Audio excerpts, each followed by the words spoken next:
Hello et bienvenue pour une nouvelle vidéo sur la chaîne, la vidéo mensuelle qui annonce les sorties littéraires du mois suivant, c'est-à-dire juin.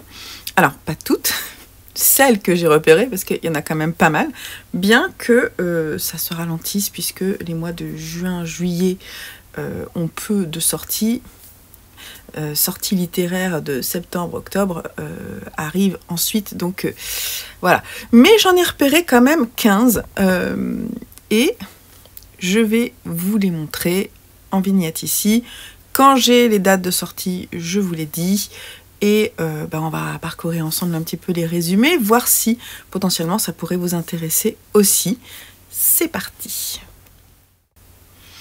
Alors, il n'y a pas d'ordre, c'est-à-dire qu'il va y avoir des graphiques en même temps que autre chose, d'autres supports. Donc là, on va commencer avec une BD qui s'appelle Kaya, si je ne me trompe pas, dont les auteurs sont assez nombreux, puisqu'il y en a 4, et je dirais qu'ils sont peut-être d'origine italienne, vu les noms. Paola Barbato, Linda Cavallini, Lorenzo Lanfranconi et Emmanuel Tanderini. Ça sort chez Glénat le 5 juin. Ouh, pardon, vous bougez. Ça sort chez Glénat le 5 juin. La couverture a tout de suite attiré mon attention. Je peux juste vous dire que je pense que c'est du post-apo parce que, vu le résumé que je vais vous lire, alors peut-être pas tout parce que sinon c'est trop long, je vous lis le début. Dans un monde irrespirable, peut-on encore se fier à l'homme? Après l'épuisement des ressources naturelles, une partie de l'humanité a quitté la Terre, l'autre se voit condamnée à survivre sous un ciel toxique. Dans ce monde dévasté où la faune a muté, les bio-brigades traquent les derniers survivants pour les enrôler dans les mines. Parmi eux, Rio et sa petite sœur Kaya, d'où le titre, vivent au jour le jour avec l'espoir d'atteindre le sud. Voilà, apparemment dans le sud, il y aurait encore de l'espoir. Voilà, ça me tente vraiment bien. Il sort le 5 juin, je vous l'ai dit, je ne sais plus. Alors, j'ai repéré chez Actes Sud Les Esselés de Victor Laval. Je ne connais pas l'auteur. Ça sort le 5 juin. C'est un roman fantastique, je dirais peut-être historique fantastique, qui fait 320 pages. Ça se passe en 1915. Adélaïde Henry ne voyage pas sans son énorme malle fermée à clé, car si la malle s'ouvrait, les gens autour d'elle pourraient bien disparaître. Son terrible secret a causé la mort de ses parents et la voilà obligée de fuir la Californie. Quel secret, on ne sait pas. Avec une seule idée en tête, rejoindre le Montana. Elle fait partie de ces esselés, souhaitant profiter d'une nouvelle loi facilitant l'accès de la population à la propriété. Mais Adélaïde n'est peut-être pas si seule qu'il y paraît, et son terrible secret contient peut-être la clé de sa survie dans ce territoire hostile. Voilà, apparemment Victor Laval est un maître du fantastique. Je ne le connais pas, mais en tout cas, voilà. Apparemment, ça aborde aussi l'horreur et le thème de la sororité. Je sais pas, c'est tentant. Une BD, une intégrale BD. Alors, je ne sais pas du coup si elle est sortie avant. Il y a des chances qu'elle soit sortie pas en intégrale, quoi, en épisode. Donc, c'est Holly Ann, qui est une BD de Servin et Kid Toussaint, qui sort chez Casterman le 5 juin. La couverture est assez belle, elle me donne envie de la feuilleter. J'adore la robe de la dame, j'adore la... Voilà. Les mystères de la Nouvelle-Orléans à la Belle Époque. Ne croyez pas que tout ce que l'on vous raconte au sujet... Non. Ne croyez pas tout ce que l'on vous raconte au sujet de la Nouvelle-Orléans. La plupart du temps, il ne s'agit que de fadaises pour attirer les touristes. Sa ville, c'est son territoire où tout le monde la respecte. Libre, droit et juste, Holly Ann n'est pas une détective comme les autres. Furetant là où on ne l'attend pas, elle s'intéresse aux crimes les plus divers et arpente aussi bien les bayous que les plantations, les maisons closes ou les rues borgnes. Rien ne semble arrêter cette jeune femme qui a toujours une longueur d'avance sur la police, peut-être grâce aux étranges pouvoirs qu'elle possède. Je sais pas, ce personnage-là de Holly Ann m'attire. Je sais pas vous. Là, c'est un roman jeunesse qui s'appelle Demain n'aura pas lieu de... Alors, je pense que c'est Yuna Aliou, mais je ne suis pas certaine de moi. Ça sort chez Sarbacane le 5 juin également. Il fait 300 pages à peu près. C'est catégorisé littérature pour ados, jeunesse et science-fiction. La peau chauffe, la rétine brûle. Cela ressemble d'abord à une canicule. Pensez au feuilleton de l'été. Mais c'est bien pire, le soleil a décidé, avec quelques milliards d'années d'avance, de brûler la Terre en accéléré. Il reste 3 jours à vivre à l'humanité. C'est ça qui me plaisait.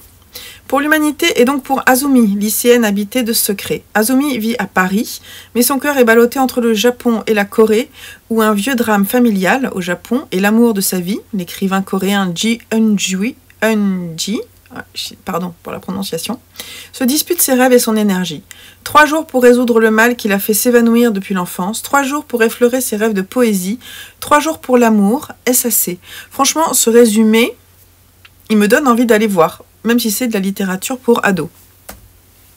Ça a l'air bien. Alors en ce moment, j'ai un peu envie de western et tout. Donc, quand j'ai vu passer La Veuve de l'Ouest de Céline Malter, je me suis dit, pourquoi pas? Ça sort chez Christine Bonneton, qui est une maison d'édition que je ne connais pas, mais ça me tente d'aller voir. Ça sort le 6 juin et il fait 260 pages. Voilà. Donc c'est un roman qui emprunte les codes du western, tout en plaçant au premier plan les femmes, la passion amoureuse, la trahison et l'imaginaire. Ça se passe dans les territoires du Nouveau-Mexique en 1906 et c'est une femme troublante qui pénètre dans un saloon de Fallen Place et raconte son histoire. Je vais m'arrêter là. Je sais pas, un portrait de femme dans les westerns. J'ai très envie de faire une exploration du genre western. Voilà. Donc, pourquoi pas? Du coup, il me tentait. Voilà. Et d'ailleurs, n'oubliez pas, à chaque fois, à votre avis, quels sont les 3 qui m'attirent le plus? Celui-ci, c'était plus. Je vous dis des plus, cœur, plus. Il me plaît bien. Alors... sort chez Édition Atelier Henri Dougier. C'est pareil, je ne connais pas la maison d'édition. Si vous la connaissez, n'hésitez pas en commentaire à m'en dire plus. Ça sort le 6 juin et c'est un roman inspiré de la mythologie qui s'appelle Moi, Orphée, autobiographie d'un mythe. Vous savez que j'aime bien la mythologie, du moins je suis en train de découvrir des romans sur le sujet, pas que des romans d'ailleurs, parce que j'aime aussi beaucoup les graphiques. Et là je suis intriguée, parce que le mythe d'Orphée, j'ai envie d'en savoir plus. Là, il se pose la question de est-ce que ce qui a motivé son acte était ailleurs? Car en transgressant la parole des dieux, Orphée devient le poète éternel. Et en cédant à son humanité, il accepte le sort des hommes et devient paradoxalement un dieu. Et du coup, ce statut un peu ambivalent, là, me tente. Donc à voir après si l'écriture est sympa. J'ai pas le nombre de pages, je ne me rends pas compte si c'est énorme ou non. Un comics qui a une couverture de fou, qui s'appelle Middle West. Alors, il y a 2 noms sur la couverture. Oui. Donc, c'est Scotty Young et Corona George. Je ne sais pas quel est le prénom, le nom. Ça sort chez Urban Comics Édition le 7 juin. C'est une grosse BD, hein, 496 pages. C'est quand même assez impressionnant. C'est pour ça qu'ils appellent ça un roman graphique. Et je vous lis le résumé. Depuis le départ de sa mère, Abel est élevé d'une main de fer par un père rongé par le chagrin. Un mot, un geste, un affrontement de trop laissera dans le cœur d'Abel des séquelles profondes et sur son torse une marque indélébile.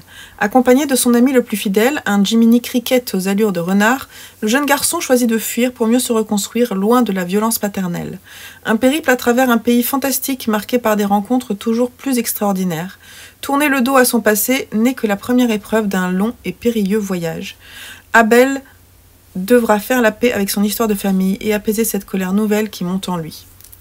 Ça me tente aussi pas mal, le sujet de la violence, faite aux enfants est intéressant, même si parfois difficile à lire. Alors là, c'est un manga en one-shot, si je ne me trompe pas, de Keiko Ishiguchi qui sort chez Kana Édition et ça s'appelle La vie d'Otama. C'est dans la catégorie seinen, donc plutôt pour les adultes. Et le texte est franchement intéressant, je vais vous le lire. Inspiré de la vie de Otama Kiyohara, 1861-1939, Keiko Ishiguchi nous fait découvrir une histoire qui n'est pas sans rappeler son propre parcours entre 2 mondes lointains, le Japon et l'Italie. Première femme peintre japonaise de style occidental et la première femme japonaise à avoir posé comme modèle pour un artiste occidental, Otama a vécu la belle époque à Palerme vers la fin du 19e siècle. Puis complètement oubliée par les Japonais pendant plus de 50 ans, Otama rentre au Japon en 1933 à l'âge de 73 ans. Son pays natal a bien changé.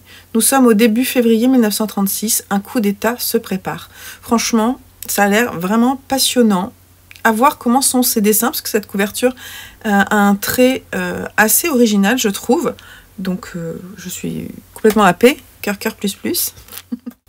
Alors, ça sort le 11 juin 2024. Ça sort chez Librinova. Et c'est un roman qui fait 202 pages. C'est cette couverture qui m'a tout de suite qui a attiré mon attention. Ça s'appelle Sopor d'Alexis W. Briata. Sopor, nom masculin, emprunté du latin. Sommeil lourd et pesant dont il est difficile de tirer les malades. Elle se met à marcher, c'est inhabituel, tout le soir, toute la nuit, tout le lendemain, jusqu'à ce qu'elle décide de faire une halte. Mais son propre corps en a décidé autrement, il refuse catégoriquement de s'arrêter et la pousse à avancer, quelles qu'en soient les conséquences. Sopor redonne la parole à celles et ceux qui ne peuvent plus la prendre dans ce road movie psychologique, explorant le thème de la réconciliation avec soi-même et les autres. Franchement, ça donne envie, ça donne vraiment envie. Il sort le 11 juin 2024 et je ne sais pas trop de quoi il s'agit précisément puisque je ne connais pas Alexis Briata, mais cette couverture et ce texte original retiennent mon attention.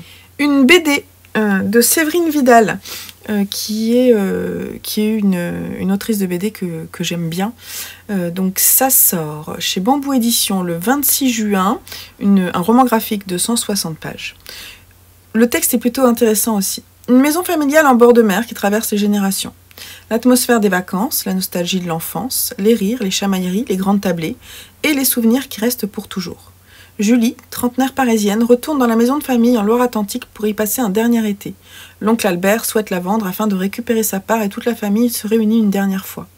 Les retrouvailles sont empreintes de nostalgie car les murs ont tout vu et tout entendu. Pensez au sujet maison dans Feuilleton de l'été. Les jeux d'enfants, les crises d'adolescence, les cousinades, les rires, les pleurs, les discussions à n'en plus finir, les rencontres. Pour chacun, se séparer de la maison est douloureux à accepter. Encore plus pour Julie qui vit une période extrêmement difficile. Elle est enceinte de 7 mois et demi. Elle a perdu son compagnon quelques mois auparavant et ses repères avec. Les souvenirs liés à la maison l'aideront-ils à la jeune femme à avancer? Voilà, un récit intimiste et bouleversant. Je pense que ça peut vraiment être très très chouette. Séverine Vidal, je vous la recommande. Il y a une petite pépite de Junji Ito qui sort chez Mangetsu le 26 juin aussi, Le Déserteur. Cette couverture, elle est dégueulasse, quoi. Franchement. Mais bon, voilà, Junji Ito, cher à mon cœur. Je ne sais pas si je craquerai, mais en tout cas, ça me tente beaucoup, beaucoup. Cœur, cœur. Cœur, cœur. Comment on fait les cœurs? Comme ça. Cœur, cœur. Un déserteur se terre dans le grenier d'une famille qui lui cache une terrible vérité. Ouais. Une jeune secrétaire se rend dans la villa de son patron pour prendre part à un horrible festin. Un écrivain débutant craint de se faire remplacer par le double maléfique qui peuple ses cauchemars. Des centaines de nourrissons à travers tout le pays sont mystérieusement enlevés toutes les nuits. Laissez-vous envoûter par le chant de la mort et du sang en découvrant 12 des toutes premières nouvelles de Junji Ito qui pose ses premiers jalons de maître sur la scène de l'horreur. Donc effectivement, c'est pas seulement ce personnage qu'on voit en couverture, c'est plusieurs nouvelles. Et toujours intéressant dans les éditions Mangetsu, l'analyse qui est faite là, c'est Morolian qui est spécialiste francophone de l'auteur. Et c'est vraiment très très intéressant parce qu'on n'a pas forcément toutes les clés pour lire et apprécier à sa juste valeur toutes les références qui sont faites. Alors, chez Babel, attendez, hop, je me pose un peu mieux. Chez Babel sort, alors en juin, mais je ne sais pas précisément quand, parce que je suis allée voir du coup sur leur site, et eux, ils ne spécifient pas forcément les dates. Variation de Paul, de Pierre Ducrozet, que je ne connais pas, mais qui m'intéresse. Il a été plusieurs fois publié d'ailleurs chez Actes Sud. Il a écrit avant L'Invention des corps et le grand vertige. Et donc là, dans ce roman-là, il va raconter l'histoire d'une famille dont l'astre vital est la musique. Pensez encore au feuilleton de l'été, je vous donne des refs. Hein. Une famille où l'amour et les malentendus circulent dans toutes les tonalités, où l'on retrouve son énergie, sa plasticité, sa vitesse au service d'une profondeur nouvelle dans une anti-saga affranchie des modèles, une histoire intime, sauvage et informelle de la musique du XXe siècle, un roman qui danse et qui sonne comme un concert et une tempête, au plus près des personnages dans l'exploration de ce qui les lie et les délie, variation de Paul nous happe et nous bouleverse. Voilà, il fait 464 pages dans la collection Babel. Encore chez Babel, Jack de Marilyn Robinson, parce que j'avais envie d'une histoire d'amour. Et voilà, en plus là, on est dans le Missouri, à Saint-Louis, post-Seconde Guerre mondiale. Jack Buckton, un vagabond blanc épris de poésie, fait la rencontre de Miss Della Miles, professeure d'anglais noir et fille de pasteur comme lui. L'évidence de leur amour, le risque qui leur fait courir dans une ville divisée par la ségrégation, le regard que porte la famille de Della sur une telle union et les penchants destructeurs de Jack convergent pour donner à ce roman auréolé de spiritualité l'attention, la beauté et la grandeur d'un chef-d'œuvre. Voilà, 400 pages en juin. À vous de voir. On est chez Folio Poche et j'ai vu Trouble de Louise Kennedy que je ne connais pas.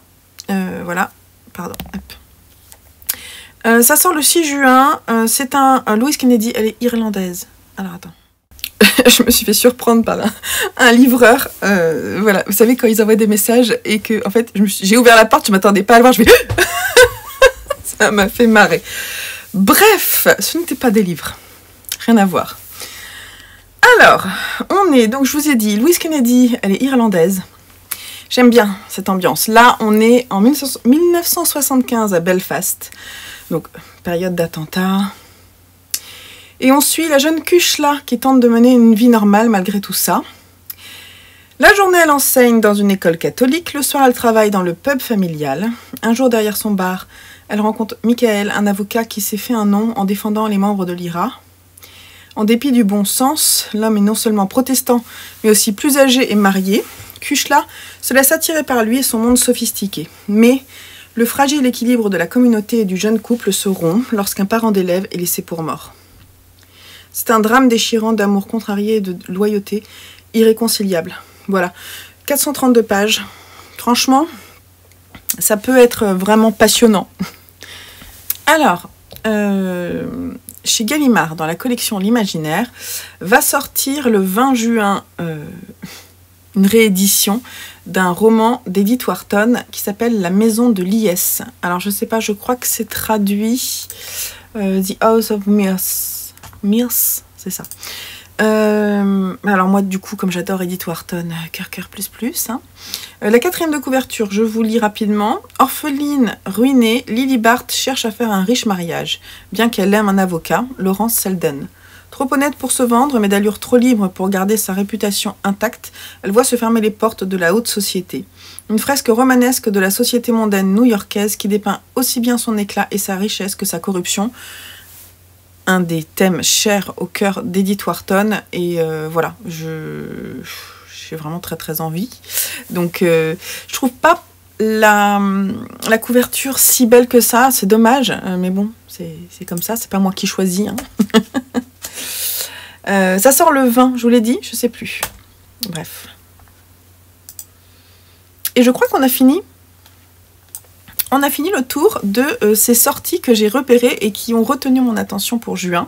À votre avis, quelles vont être les 3 ou ouais, les quelques sorties que je vais absolument acquérir, parce qu'il y en aura. Et vous, parmi cette sélection, lequel vous tente le plus? N'hésitez pas à me le dire en commentaire. Et voilà, j'espère que cette sélection vous aura donné des envies, vous aura aiguillé pour vos futurs passages en librairie. Et voilà, donc hâte de découvrir toutes ces belles sorties. Hein. Je ne sais pas si en juillet, je ferai une vidéo comme ça, parce qu'il n'y a pas grand-chose qui sort en juillet. Enfin, j'en ai quand même déjà repéré 2, je crois. J'espère, je ne sais pas si Monsieur Toussaint Louverture va sortir un nouveau Michael McDowell en juillet. Période de vacances, ça serait sympa qu'il le fasse.